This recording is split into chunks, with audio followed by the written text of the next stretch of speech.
So it's 12:02 and we're going to get started. Thank you all so much for joining today's Public Health Discovery Seminar Series titled, What Do Astronauts, Race Car Drivers, and Football Players Have in Common? My name is Cassietta Treywick. I go by Cassie. I'm one of the admission counselors here at the Celia Sky Weatherhead School of Public Health and Tropical Medicine at Tulane University. And today I have the honor of introducing Dr. Rustin Reed. And so Dr. Rustin Reed, take it away. Thank you so much, Cassie. So I appreciate everyone who's come. It's always fun. Fun to have a big group and fun to interact with students or potential students. That's the favorite part of my job. So we will get to this question here in a moment. What do astronauts, race car drivers, and football players all have in common? First, we're going to talk about our objectives for today for this discussion and presentation. I'm going to share a little bit about my story and why I got interested into into this issue that connects these occupations. I'm going to talk about a high school football team I did some work with, some work I did with an underground mine related to this topic, and then we'll talk about the future and questions, future technologies here. So at the end of this discussion, you're gonna be able to guess the answer to the question, but answer the title question, discuss two important challenges to evaluating heat strain, describe two novel approaches to estimating core temperature. So a little bit about my story to kick us off here. So I my people like me are called industrial hygienists. We do industrial hygiene. And I'll be honest, when I started my program, I didn't even really know what that meant. I think a lot of people share some common elements in their story, in that they didn't go looking for industrial hygiene. Industrial hygiene found them, or you could say occupational health. So I say that industrial hygiene found me, not the other way around. I got my start at a surface mine near Tucson, Arizona, where I was going to school at the University of Arizona. This is not that mine exactly. Actually, I might have pictures buried away somewhere from that experience. This is a little bit more recent, but anyway, and as part of my internship, so that's how it started, was an internship with the mine. I was asked to evaluate the heat stress of some workers that are called roaster pokers. So the roaster is this several story. It was essentially a furnace that's several stories tall, and superheated ore went through a process through this big oven essentially, and so workers were required to clean some of the piece of equipment inside of the oven while it was operating. So they'd open a door and they'd be cleaning the inside. So it gets really hot. It's Tucson, it's southern Arizona. It's hot already, and then you add this furnace, and it's even hotter. And so I was sort of given a lot of independence on this project to basically figure out how to do this. And so I was doing some research, and one of the methods that I sorry, just a second here.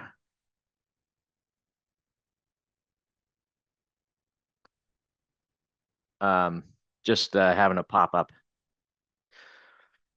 One of the sites that I found was advertising for heat related illnesses and monitoring systems, and on their website they had a bunch of pictures. These are not the exact pictures. I think the company has changed since I was looking at it. I could not find their website, but they were advertising for military. They were advertising for football players, soccer players, firefighters, race car drivers, and astronauts for monitoring core body temperature. And we'll talk about different ways of evaluating heat strain in a little bit. But I think some of the you you probably get the idea for football players, for example, why they get overheated.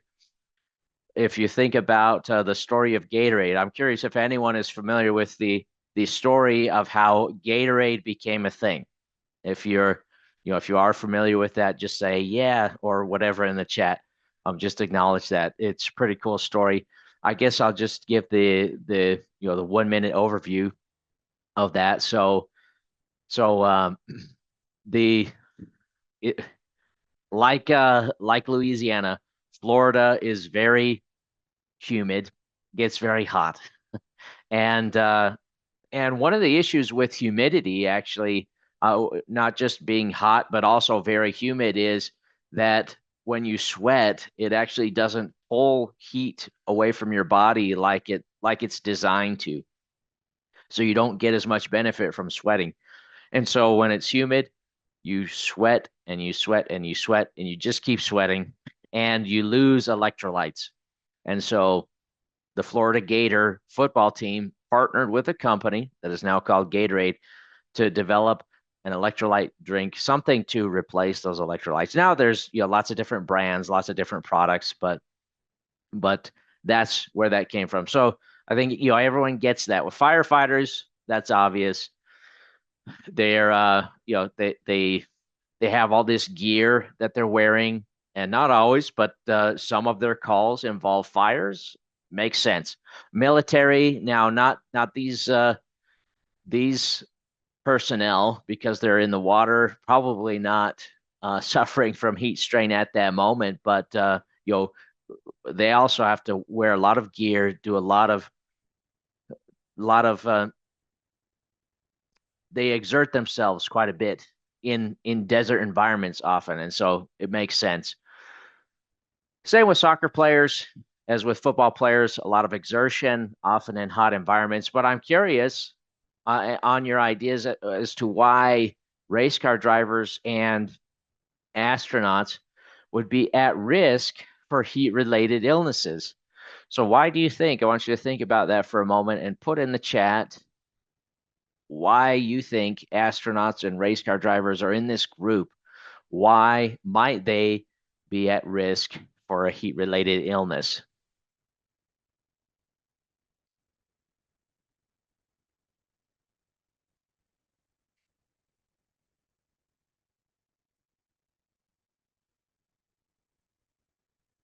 Thank you, Cassie.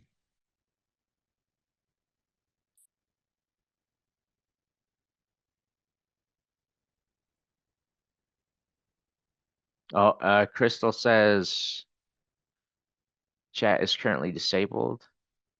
Let's see, it could be in the Q&A chat. Uh, whatever chat is available to you. Okay, so Sophia has a good idea there because of difference in air pressure. So good hypothesis. That is a possibility. I wouldn't say that's the primary reason, the primary factor, but that's a great thought. You're thinking in the right way.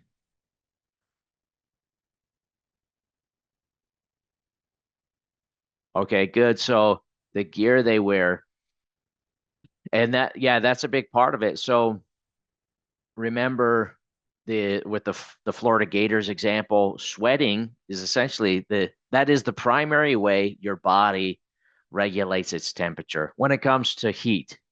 For example, for heat and thermal stress, sweating is the go-to method. There's some other things that happen with that, but and Simona, I'm sorry if I'm saying names wrong, but Simona says space, is it the spacesuit? Yeah, so it also is related to the gear they have. So with with an astronaut suit, you I think it has to be airtight because it is pressurized. So that was a great point, Sophia. They do have to maintain a pressurized atmosphere inside of that suit. And so there can't be any air come in or any air go out, or they're dead, essentially. So it's an airtight suit where they have their own little environment in there. Well, think about wearing a suit that if you've ever had some sort of synthetic fabric that doesn't breathe at all, or like plastic, for example, on your skin. So Anonymous says, along with the extreme conditions, they're at higher risk for dehydration. Okay, so so less ability to rehydrate, to take a break, maybe. That's a great point. So, and for NASCAR drivers, could it also be the heat coming from the vehicle? Yes, lots of good ideas here. So so those suits don't breathe at all. And what that does is essentially removes the benefit from sweating. I guess I'm speaking specifically to the astronauts. And and so anything they do, it generates heat, their body is going to sweat, but it doesn't evaporate. It has nowhere to go. And so there's no breathing. there's there's no benefit to the sweat. So it gets hot. It gets hot. Now, not with astronauts, but I've spoken with a couple of gentlemen who work in hazardous materials and who wear what is sometimes referred to as a moon suit, but you've probably seen, often yellow or orange suits when the hazmat team comes in. These big suits, and actually the back of it looks extra large, just like the astronaut picture here. A lot of times what they have is a built-in AC because so they have their own little personal AC unit because it gets so hot in there. But the gentleman I was speaking with would say that sometimes after their shift, they would not work a long shift in that. They have to rotate every 15 or 30 minutes because it just gets so hot. But they might at the end of their 15 or 30-minute shift, they might have some sweat, up to their almost up to their knees or something, that they're walking around in their own sweat. They've been sweating that much. So it gets really hot. And yeah, so with race car drivers, um if anyone has ever had the chance to say do a ride along or to drive a race car at high speeds, I'm curious to hear about your experience. I haven't had a chance to do anything in a race car. I've done a little bit of driving in a little bit higher powered go-karts, but I can get it. I can see why race car drivers are actually considered athletes. And at first I thought, why would they be considered that? They're just sitting there. But actually, their bodies are put under some extreme forces, extreme G forces as they go around those turns at really high speeds. They do have to be in good shape. I think about the cardiovascular health that you need to go through those G forces and to not pass out or something. So so they go through, they are put under extreme conditions while they're racing. Also, as was mentioned, so they have all that gear on, that safety gear. There's heat from the vehicle. They're not able to rehydrate all the time, so they may go long periods without being able to hydrate. All of these things add up to high core temperatures and a risk for heat related illness. And a lot of these industries or occupations are occupations where there are a lot of resources available to help support these workers and make sure that they're safe. There are other industries where you don't see uh, support as much as maybe there should be. And and I guess I'm here for them. You'll hear a little bit about my mining experience.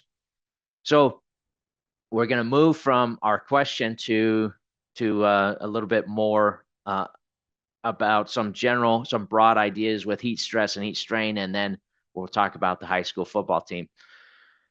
So I want to make a distinction here as we move through heat, and I really appreciate all the participation. That was awesome. So heat stress and heat strain are sometimes used synonymously, but they are different things. Heat stress, I want you to think about as environmental factors, although that can be metabolic heat as well. So it's not really outside, it's inside your body, but it's things that increase your core temperature, things that will increase your core temperature.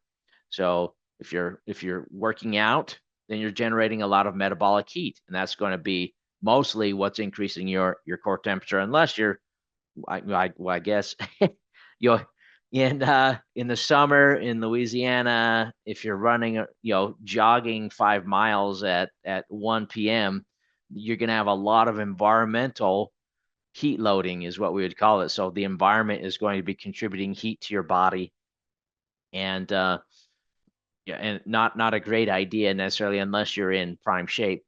Um, you've already mentioned, we've talked about clothing worn. That can affect your thermal loading, how much heat your body is absorbing. And then heat strain is all about the physiological response. So it's the body's response to deal with the heat. What is the body doing? So we're not going to get into the details. I'll just give the brief summary. So your body is trying to protect the core. Always, the core is the priority. If you think about the inverse, when it's really cold, sometimes it's helpful to compare the two and see, oh, okay, that makes sense. So when it's really cold, the blood leaves the extremities and is basically saying, good luck, fingers and toes. We will, we'll come back when you've warmed up a bit. We're going to protect the core. When it's hot, then the reverse happens. So the body wants to protect the organs from overheating, and so it will send the blood to the skin. So that's why your skin may become flushed, may be red, but it'll be going to the skin, and so that it can offload that heat energy through sweating. There's some other things that happen. So, for example, your heart rate will increase, especially as you get dehydrated. The heart needs to send the same amount of blood as before, but if you're dehydrated, there's less of it. There's less blood, and so it has to move it faster to keep everything, keep the engine running, basically. So those are some of the things that happen. So we were looking at not only for the roaster pokers at the mine, so the guys who are cleaning the inside of the oven at the mine, but also looking at other scenarios where we wanted to evaluate heat stress and heat strain. Now, I'm not familiar with the indices, but I've been told by my colleagues there are hundreds of indices for heat stress. Now, most people are familiar with the heat stress index. The nice thing about that is it's very simple. It basically looks at temperature and relative humidity and then gives you a value. So it's very simple. Some are very complex, some are very simple, some are more accurate than others, but there's every shape and size you can think of, lots of variety in terms of heat stress indices. And then for measuring heat strain, so how your body is reacting, core temperature is what I would call the gold standard. There are other things we can measure. We can measure perspiration rate, so your sweating rate. We can measure lots of things, but what really tells you that you're in trouble is your core temperature. So clinically, heat stroke is defined as a core body temperature of 41 degrees Celsius or greater. So that's around 104 degrees Fahrenheit. Now, the clinical method for measuring core temperature is in the pulmonary artery. That's the blood that's leaving your lungs. It's just been oxygenated. It's leaving your lungs and going back to the heart to be distributed to the rest of the body. That is the clinical definition for core temperature. You can imagine how often that gets measured. Not very often that we're in there to measure the temperature of the blood in the pulmonary artery. So we try and come up with different ways that are less invasive and more convenient. So the first method that was developed that wasn't pulmonary artery was rectal probe. Now, you can imagine you don't get lots of people signing up. I guess you might get some people, but most people are not excited to go do work, go do their job with a rectal probe on. I've dug through studies. It's been a little while since I've done research in this area, but digging through the studies, most of the studies that use rectal probes are in the military, where it's harder for people to say, no, I'm not going to wear that. Anyway, it's invasive still and inconvenient, maybe not quite as much as the pulmonary artery, but you don't get lots of volunteers. Currently, the I guess I would say that the best method we have is an ingestible sensor. So it looks like a pill. It's coated in silicone. It has a little battery, a little thermometer, and transceiver inside. And so you swallow the pill, and it measures the temperature of your intestinal tract as it travels through it. Now, thankfully, we don't have to retrieve the, it doesn't have data storage on the pill. We don't have to retrieve it to find out what your core temperature was. If some people would ask, so we've done research with these in industry, and they would ask, do you want it back? We'd say, no, it is yours to keep. Anyway, so eventually it would be passed, but the worker or the player, the astronaut, whoever would be wearing a monitor that receives the data, so that we just have to hook the monitor up to the computer and get our data. We don't have to mess with the pill. But the pill is gone. But even with that, our experience was people weren't necessarily lining up, around the street to swallow a device, a battery with a thermometer and a transceiver. It's not. I mean, it should be safe, but there were some contraindications. So, for example, if you're about to go have an MRI, you really don't want a piece of metal inside your body. That's going to mess you up. So it's not, it's mostly safe, but there are scenarios where it's not safe and you shouldn't ingest it. So it's still kind of invasive. It's also expensive. It can be inconvenient. And part of that inconvenience comes with this problem here, is ingestion. So that's not ingestion of the pill, but if you're looking at data from the pill, and the worker or the player takes a drink, and the pill is still inside the stomach, then you see this drop in core temperature, and we know, okay, that's not because their core temperature fell off a cliff. It's because they ate something, they drank some water, whatever. And so we have to deal with that. And so one of the ways we deal with that is they have to take the pill much earlier than the start of their shift to give it time to get through the stomach. So that, if their shift starts at 5 a.m., they might have to take it at 3 a.m. That's inconvenient. So during this time, in the meantime, for my story, I had been working for the mine. Then I got a job back at the university. And so I was doing research on different things, including heat strain. And through some connections with my boss and advisor, there was this gentleman with a local high school football team who wanted to do some work related, well, anything, but potentially related to heat strain. And so we got to thinking, how could we measure heat strain in these football players, and see, if there's a better way to do it than taking the pill. And my boss actually, before this time, had been asked to go to Africa. Now I'm forgetting the country, but he had done a study with infrared cameras to detect illness and disease in cattle before it actually manifested. Uh, a similar technology had been trialed. It was being studied at airports. So basically, as people walk through the airport, they're being scanned by an infrared camera, and those with an elevated temperature would be flagged and pulled aside, and get, say, like a quick test for flu.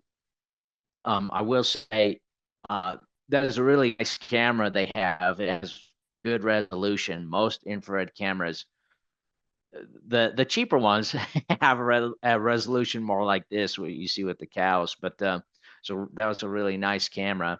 And in these studies now, I forget with the cattle, but with humans, most have found that the medial canthus of the eye, so that part where, so the part of the eye where it comes to a point against the nose, where sometimes, let's say, if I've had gunk in my eye, in the morning, I've got a little bit of stuff to clear out. That is the medial canthus of the eye. and that is often the warmest spot on a person's face. Now we're going to see a picture of a person's face with this scan in a minute, but they had some success. Some of these studies had success with measuring temperature in cattle or humans using infrared technology. So our little study was going to use an infrared camera. So that's this thing right here. It was a, you know, I'd say it was fairly average for an infrared camera, but it's that little camera right there cost something like $30,000 or $50,000. I can't remember. It's pretty expensive. In the lab, we had it, locked away, multiple layers of protection, just because it's such an expensive piece of equipment. We also had this tympanic, thermometer here. So the tympanic temperature, so that's inside your ear. The temperature inside your ear is what we were going to use as our sort of gold standard. We didn't have the football players swallow the pill. We didn't want them to make them do that, but we wanted to see if we could correlate the infrared temperature with the temperature inside the ear. And then we had an infrared thermometer. So with the thermometer, we were just going to scan the middle of the player's forehead real quickly to get a temperature and see if either of these, the infrared thermometer or the infrared camera, could correlate well with the tympanic temperature. And so I want to point out here real quick on this image here, you can see the medial canthus here. This player, around the nostrils also is one of the warmer places on the face. This is in the middle of practice, football practice. So this player was, he was warmed up. This is actually a gentleman who was doing the project, and we were helping him. But it gets fairly hot. You can see the temperatures. Or I should switch colors here. I'm not sure what will show up better, but up to 36 degrees Celsius, down to 24. Now for skin, that's not, even for skin, that's not that high. So a normal core temperature is 37 degrees Celsius. That's normal. We get concerned when you hit 38 degrees Celsius. So in Fahrenheit, that temperature is that 98, I think it's 98.6 degrees Fahrenheit. So that's normal for a core temperature. And now sometimes we see temperatures like this on the skin, not always. And so we collected these data with the football players during practice, and this is you can see we ran a simple correlation here. And you don't have to be an expert to see that, well, there was some relationship there, but it wasn't great. It still kind of looks like a shotgun blast for each of these. So here we have the infrared camera. Here we have the infrared thermometer, and then it's compared with the tympanic thermometer. So we got a good p-value for both of these, but you know what? I think I flipped these I did flip these. These should be swapped. It should be swapped. So both of them had a good p-value. We would call it statistically significant, but when it comes to practical significance, it wasn't great. So our R values, again, I flipped these, so the infrared camera was better. Still not great. You want an R squared of nearly 1, basically. That would be great. So R of this low, the R squared is going to be even lower. Not amazing, and I think it's still useful, but at least the way we did it, I don't think it was. I think there were some issues with the way we set this up. So the players were sweating, and that's going to affect skin temperature. They also had all their gear on. We had them take it off to do the scans, but the how they're wearing it may affect our readings, especially with the face. And then there could be some environmental influences as well while using the technology. So with football players in the middle of practice, might not be as ideal a situation as people at the airport who are not sweaty. They haven't been wearing all this gear.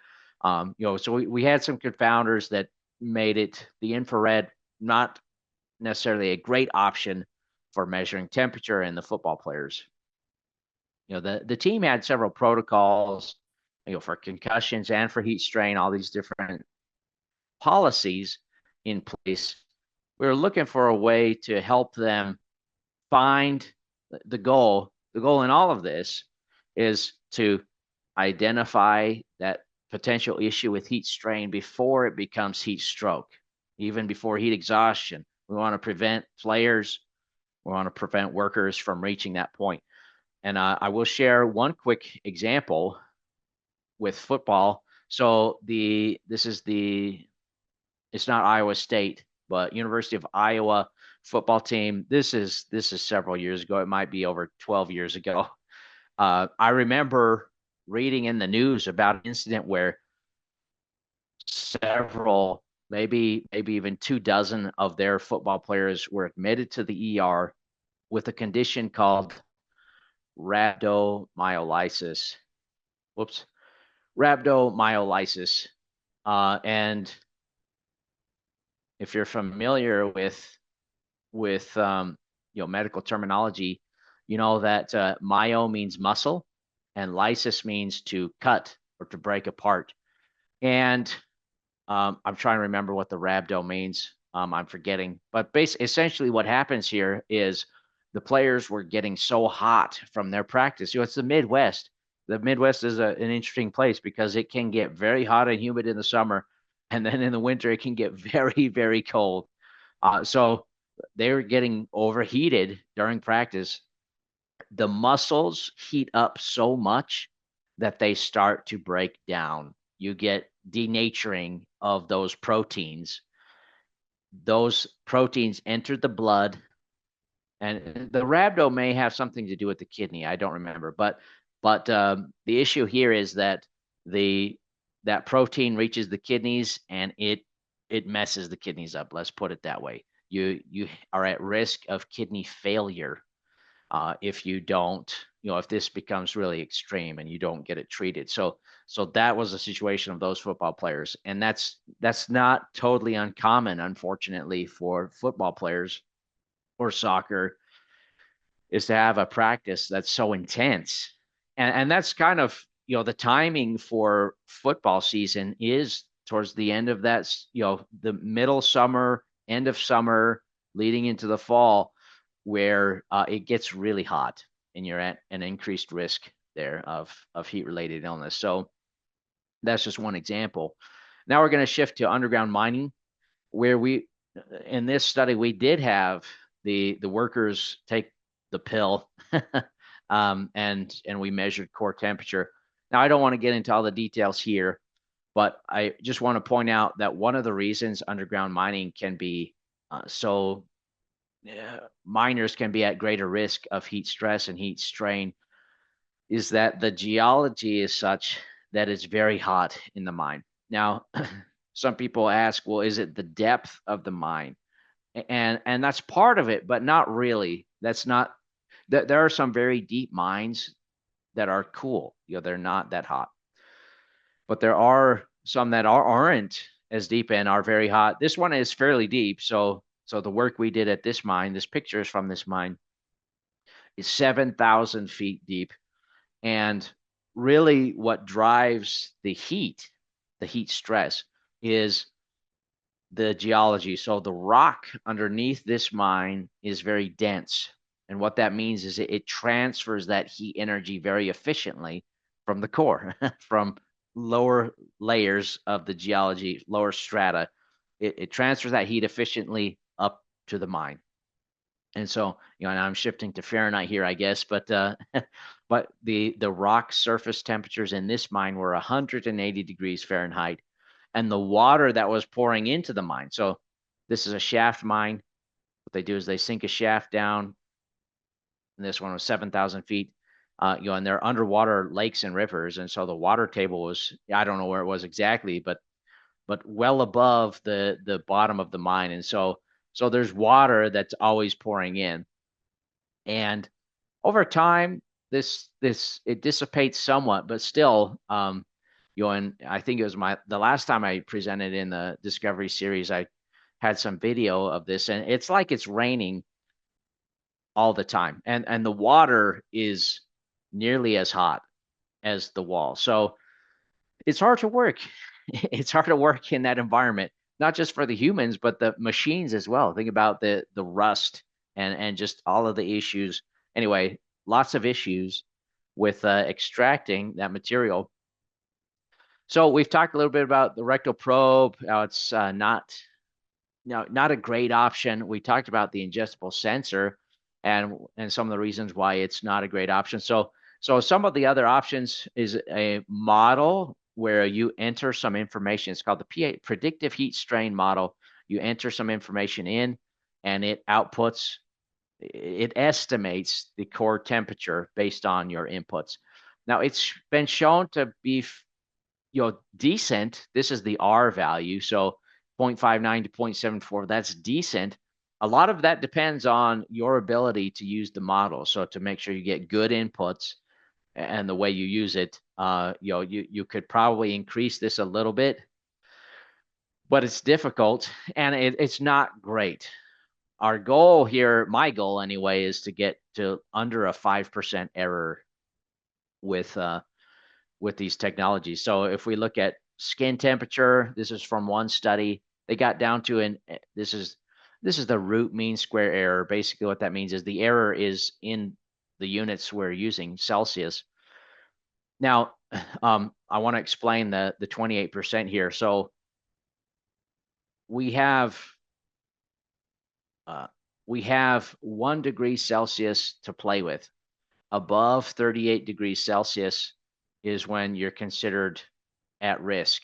And so we just have 1 degree of wiggle room. And so that's where I'm basing that 28% is. Well, we have a 28% error. So, we don't quite have the precision that we need or the sensitivity that we need with this method to, to be as accurate as I would like anyway. And so there are other methods that look at heart rate. Now, heart rate is a decent measure of an indicator for heat strain. This study was down to 0.21 degrees Celsius, so what I would call 21%. And then there's other studies that look at multiple things, so heat flux, the heart rate, and skin temperature. And that was able to get down to 18% in terms of error.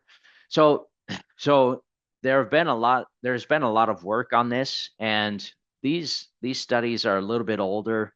I imagine there's some newer technologies and studies that have moved this even further. I'm not sure that they've reached that 5% though. So that was part of my goal with this study was can we use external physiology and I'm calling it deep learning, neural networks is what we used, but to get there to where we're accurate and it's not invasive, it's convenient and cheap, and we can protect more workers, more players.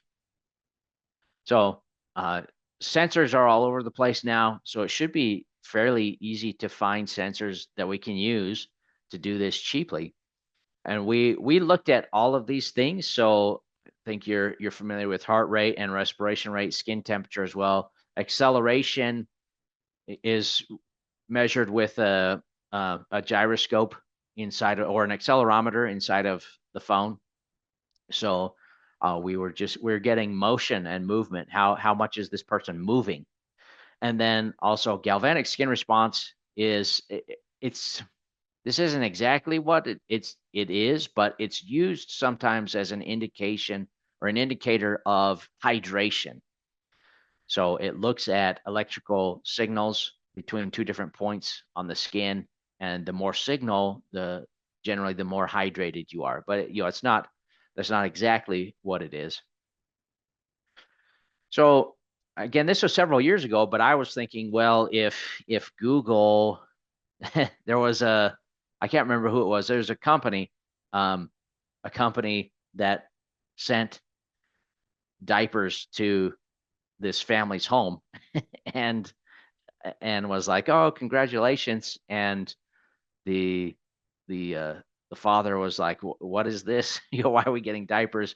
It turns out his daughter, I don't remember how old she was, if she was a teenager or older, but she was pregnant, and the company could tell by her social media and whatever that she was, and it was Target. Oh, okay, thanks, Anonymous. It was Target. So anyway, it was just an interesting story that using neural networks and machine learning, they could tell, and they sent some diapers, and anyway, I but we have self-driving cars, we have all this other great technology, and I'm thinking, my thought is, if we can do that, then we should be able to estimate core temperature with heart rate, for example. It shouldn't be that hard. I'm sure we can. Someone smarter than me just needs to put their brain to it. So and we have AI. Back then we didn't have AI, but or at least not quite the same. We've had AI for a long time, but it's sort of reached a new level in the last few years. So I don't want to explain neural networks, but just they mimic the way that our neurons are organized in our brain. So they are a powerful tool. So we measured all these things, as well as the galvanic skin response.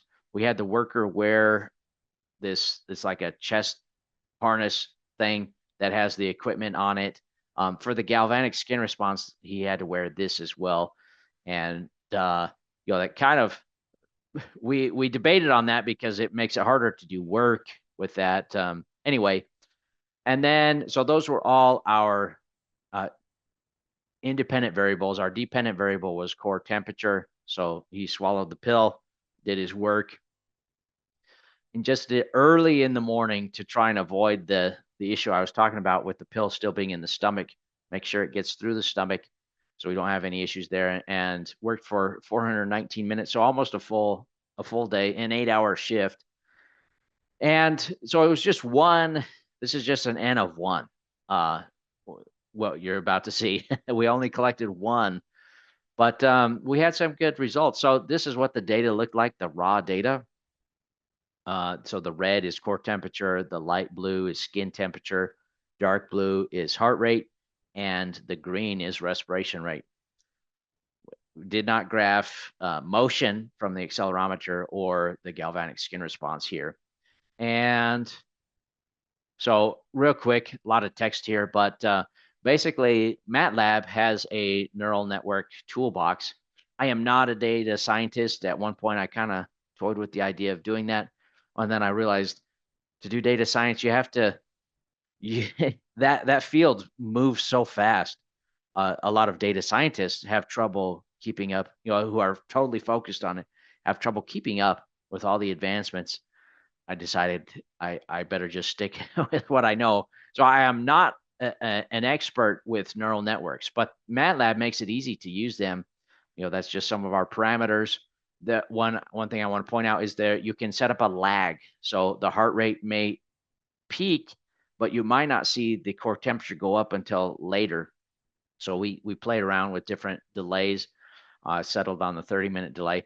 And then there's a piece of software called RapidMiner that will, now it's not, there's not, you can't adjust many of the parameters, but it will do several types of machine learning for you. And it makes it easy, again, making it easy for someone who's not a computer programmer, data scientist. You have to learn a little bit to do a PhD, but I would not call myself a whiz by any means. So these different types of machine learning, classification models, regression, tree-based models, and neural networks as well. This is a convoluted neural network.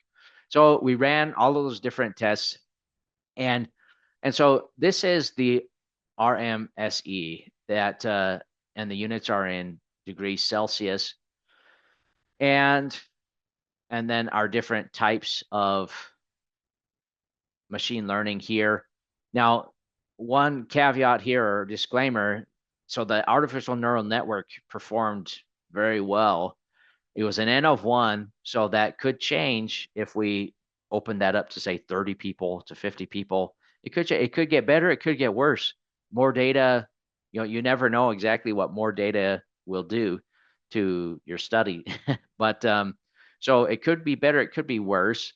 Also, I spent a lot more time tinkering with the parameters for that, and I did not really spend time tinkering with these. So they are all defaulted what the computer program thought would be the best way. That's what it did, and I just left those at the default. So you can see though, decent numbers for each of these methods, but similar to other studies, but the best results with the neural network.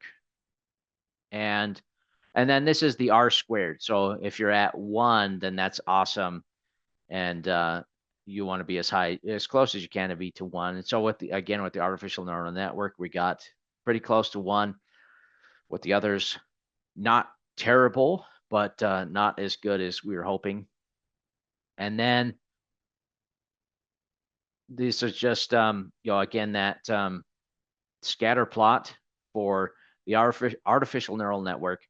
This is the R, so not the R squared. You can see it's a little bit higher than the actual R squared, but pretty good. Not the shotgun that we saw before, the blast. So what does this mean? So what?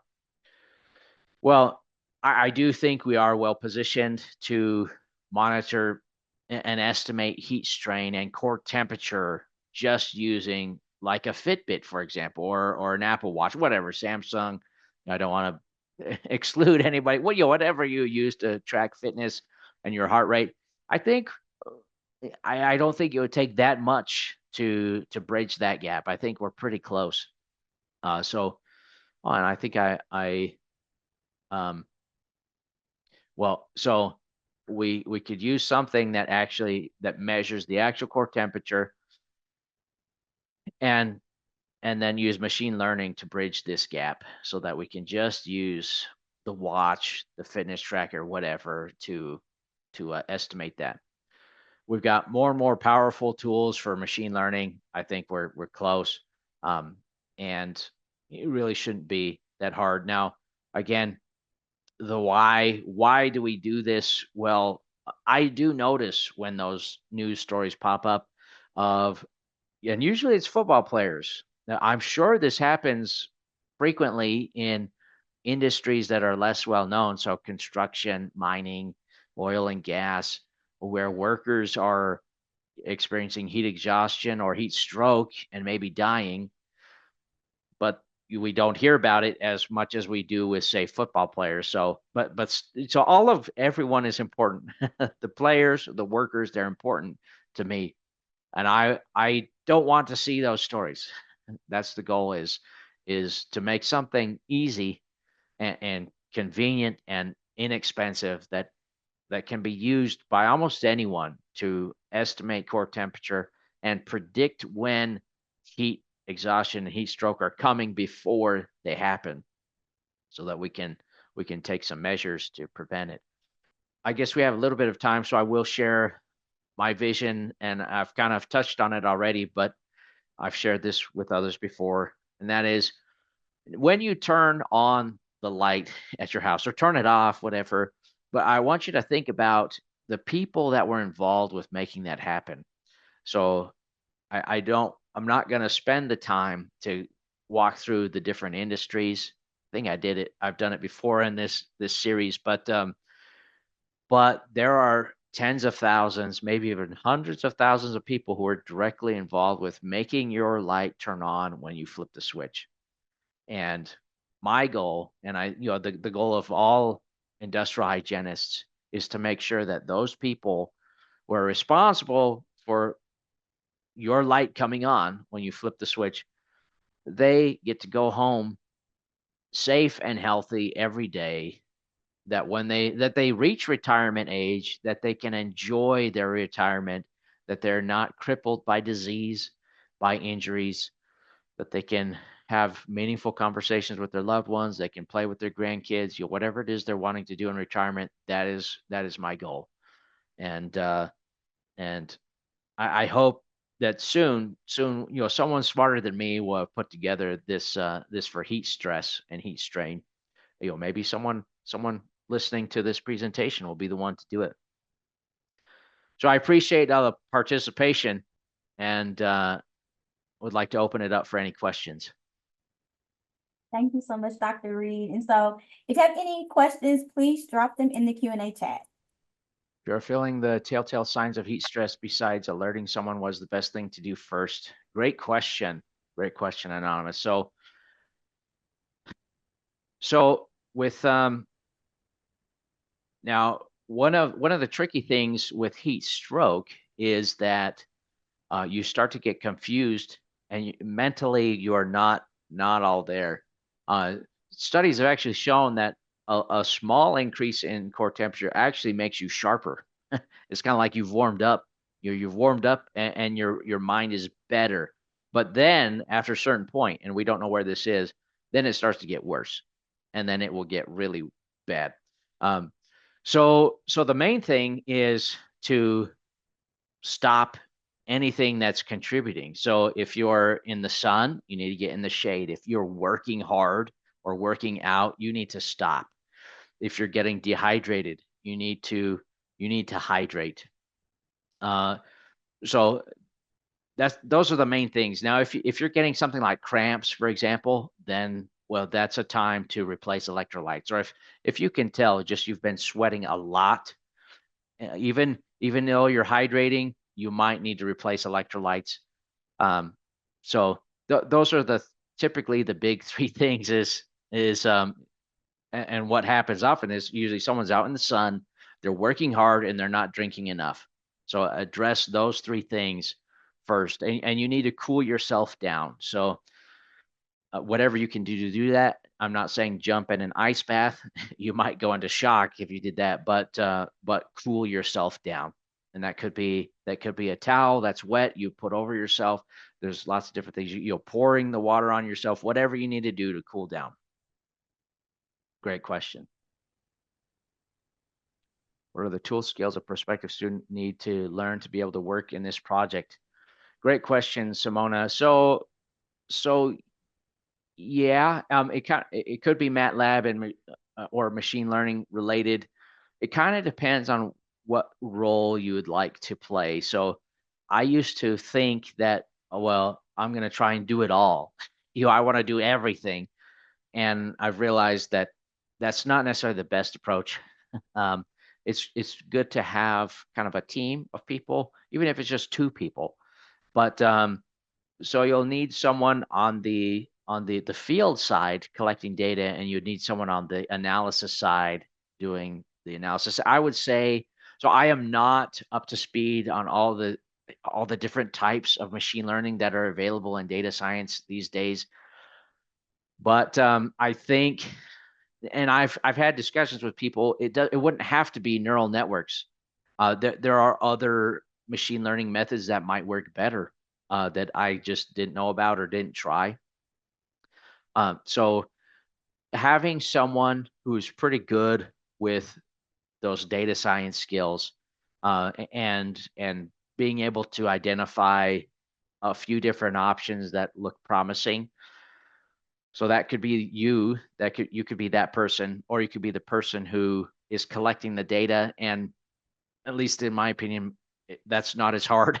I guess that's because I am familiar with that. I know how to do that, but so it would be a matter of finding the right equipment, finding someone, either a team, soccer, football, whatever, a work site where workplace in industry where you could collect those data.